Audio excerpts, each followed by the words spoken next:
The Garfield movie is the brand new film from Sony Animation that just hit theaters. This comes from the director of Chicken Little and The Emperor's New Groove. This time around, Chris Pratt is the new voice of Garfield. And in this movie, he's back in his home with his owner, John, played by Nicholas Hoult, as well as Harvey Guillen's Audie, dog character. But he reunites with his father, who abandoned him 5 years before the actual present day takes place, who's Vic, voiced by Samuel L. Jackson.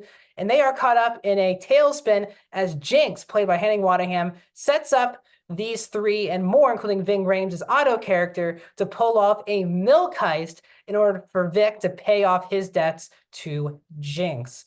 The film also has other supporting characters, including voices from Cecily Strong, Brett Goldstein, Bowen Yang, and Snoop Dogg. The film is an hour and 41 minutes and is PG. Welcome back, everyone, to a brand new review here on Max Talks Movies. My name is Max Stenberg. We're talking about the Garfield movies. If you're new to the channel, please subscribe and ring that bell for notifications. 2 subscribers, please. 2 away from 200. So please hit that subscribe button. I talk all things movies, TV shows, and box office.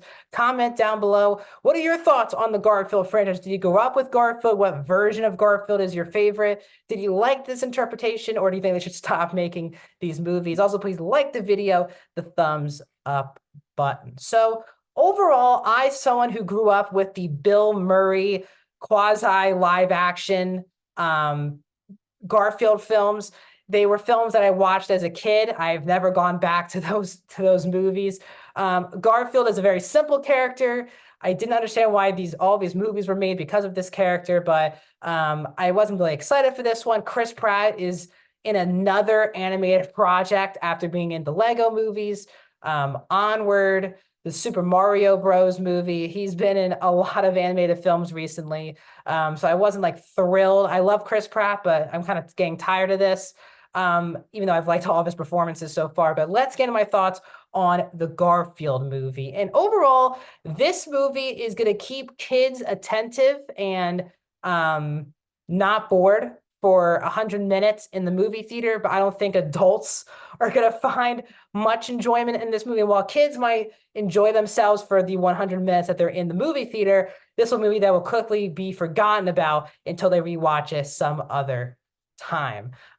This movie has 2 things going for it that's very good. I love the animation for the film. It's not basic. It's probably the most original, fresh thing. The only original and fresh thing going on the entire movie. I love the animation. The different animation styles that are put on display are a lot of fun. And that was the thing I was enjoying the most about the film, was the actual animation, including even the food. Some of the food looked quite real, which was very impressive. But I liked kind of the simplistic animation style that the movie goes for. Another thing going for it, it does have a very solid voice cast. I don't think Chris Pratt is Garfield, and he's not bad in the movie. I enjoy Chris Pratt, but he's just doing Chris Pratt. There's no like effort to kind of fit that tone of Garfield, and I enjoy Chris Pratt. The other voice cast, like Samuel L. Jackson, everyone's passable in this movie. There's not just one standout character from a voice performance perspective, but everyone, you can tell who's voicing them, and it's very solidly done. But overall, this movie has a major problem from a script perspective, which is it's having a hard time combining the tones of the lead character of the movie and the story that they put him in. As I said, this movie is a heist film from start to finish. After you get through the first 10 minutes of the movie, it goes from a heist film, which obviously includes Ving Rhames voicing one of the characters, obviously famously in the Mission Impossible films in the movie. Not so subtly winks at the camera about Ving Rhames being in Mission Impossible. You'll understand that if you see the movie. But the problem here is that Garfield is a lazy, cheese-loving, lasagna-loving, dry sense of humor character, and then they're throwing him in a story that really has nothing to do with him. The whole heist is all about an issue between his father, who's voiced by Samuel L. Jackson, and Jinx, voiced by Hannah Waddingham. The Garfield inclusion is very forced, and it feels like this story could have been done for any generic animated movie. It just happens that the IP of Garfield is slapped onto it. Yes, the first like 5 minutes of the movie is trying to check every box. Garfield hates spiders. Garfield hates Mondays. He loves lasagna. He loves his dog. He loves watching TV. It all does is in a highlight reel of the first 5 minutes of the movie. You're kind of like, well, that's the whole character. And then once they set him up to be in this heist movie, a lot of that humor is just gone from the character. I think from a story perspective, the best is kind of like the sweet moments of kind of the abandonment story that Garfield thinks happened with him and his father. There's actually a couple really sweet moments with Vic and Garfield, but they're very far in between. So I think the movie went a little bit more for that than the heist. That would have worked a lot better. You really didn't care about Jinx. Her plan was very stupid from the start of the movie, and it gets stupider as it continues on.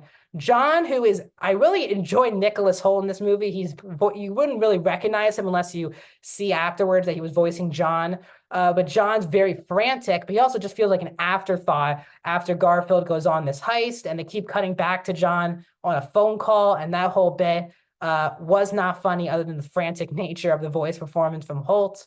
But still, this movie needed to be a lot different. And again, Garfield is a simple, dry sense of humor, lazy character, which is cool. You can do a movie around that, maybe centered around Garfield's house and something going on there. Again, it is tough to tell a cohesive Garfield story, but it felt like Sony had an animated movie idea, and they're like, you know what we're gonna do? We're gonna put Garfield in this movie and have this movie, because the Garfield character in this story just don't go well. So there's not a lot to say. This is kind of a forgettable film. I wanted to laugh a lot more. I wanted to have a lot more fun. I think that some of the character dynamics, the animation, the voice cast were all good, but the story and the tones of the character mixed in with the story, it does not gel well. So overall, I'm going to give the Garfield movie a 2 out of 5 stars, a 40%. What are your thoughts on the new Garfield movie? Let me know your thoughts in the comment section down below, and I'll see you guys soon.